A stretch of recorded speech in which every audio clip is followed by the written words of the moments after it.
Assalamualaikum warahmatullahi. Jadi kita sambung yang mana kabilah Adnan ni dia terpecah di bahagian Yaman ketika peperangan Bukhtun Nas yang kedua. Sampai kepada dia nak tahu apa namanya, kabilah ni dia terpecah ikut kita macam saya ada anak nama dia Mat, satu nama dia Adnan, satu nama dia Saipul. Tiap satu anak tu kalau dia cemerlang pergi ke satu tempat dia jadi ketua kabilah, maka kabilah tu disebut dengan nama dia. Kalau cerita dia disebut kabilah Adnan, kabilah Ma'at. Sama boleh yang tadi. Betul satu tu dah ada kabilah Jurhum. Kabilah Jurhum, kabilah sekian, kabilah Quraisy. Kemudian sampailah kepada kabilah Adnan. Adnan terpecah. Kabilah Adnan terpecah waktu peperangan Bukhtun Nas yang kedua. Kemudian anaknya pula Ma'at dia pergi ke Syam.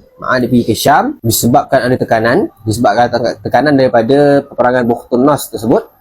Kemudian bila tekanan tu dah berkurangan, dia pulang semula ke Mekah. Dia berjumpa dengan namanya Jausham bin Julhumah dan berkahwin dengan anak perempuannya Jausham. Dia bukan jumpa dengan perempuannya daripada belah Jurhum, tapi daripada belah Julhumah. Kemudian setelah berkahwin tu Nizar dilahirkan. Atuk Nabi yang atas, kalau saya tengok surah Al ada namanya Nizar bin Ma'ad bin Adnan.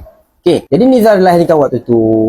Jadi bila dia balik ke Mekah, dia tengok geng-geng Jurhum ni banyak buat kerosakan. Diorang dah start banyak curi harta Kaabah yang diceritakan sebelum ni. Diorang banyak buat kerosakan, harta-harta dia yang pemberian untuk Baitullah, diorang dah banyak gunakan. Maksudnya diorang dah banyak selewengkan. Sepatutnya itu jadi hadiah untuk Baitullah, hadiah untuk orang ramai, tapi pemerintah waktu tu digunakan untuk kepentingan dia dan juga kabilah dia sendiri. Sedangkan digunakan tu untuk semua yang datang. Untuk ziarah Baitullah, dia dapat keistimewaan tersebut. Tapi kabilah Jurhum, dia dah start agak ni lah. Mungkin sebab pemerintahan dah terlalu lama kat tangan dia orang. Jadi bila kabilah Adnan tak suka benda situ, jadi diorang mulakan peperangan. Diorang dah mula berpaling tadah, yang mana asal diorang ni satu kepala. Pada atuk diorang satu kepala. Tapi bila dia dah jauh-jauh, dah ke bawah sampai dah beberapa generasi, kabilah Jurhum dah start buat tak elok. Kabilah Adnan ni tengok benda macam tu berlaku, jadi diorang ni dah start berpaling tadah. Diorang kata diorang start perang lah, memerangi kaumnya kabilah Jurhum. Kemudian datanglah satu kabilah daripada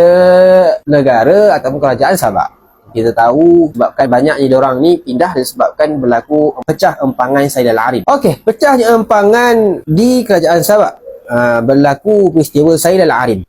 Waktu tu banyak daripada yang terselamat, diorang pindah keluar, dan ada yang sampai ke Mekah, ada juga yang sampai ke Madinah. Ada yang sampai ke Mekah, namanya Bani Khuza'ah. Satu kabilah Khuza'ah. Dia tengok Adnan ni berperang dengan Jurhum, lepas tu dia tolonglah yang Adnan memerangi kabilah Jurhum.